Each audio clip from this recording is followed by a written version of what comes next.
Alicia, thank you. Well, with the weather warming eventually, many families are looking for fun outdoor activities. For the latest installment of our series, Indiana Interest, News Channel 18's Alex Dyro takes us to the Celery Bog Nature Center.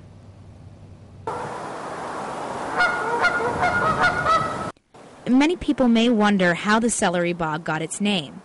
Stewardship coordinator at the Lilly Nature Center, Dan Dutton, says it all started over 100 years ago. During the time that it was a bog, like in the early 1900s, so we had immigrants from Holland that came and grew a lot of vegetables out here. One of the vegetables was celery.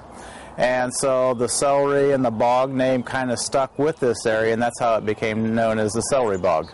From volunteers who've been at the Celery Bog for close to 10 years to the youngest visitors, everyone has a favorite activity at the Nature Center. The variety of plants that are here around the bog, and it's interesting to watch the geese and ducks be born in the spring and grow up and fly around. When she gets lonely, she'll go, "I need to see the birds." And then we'll bring her here, and then she can observe in our observation area.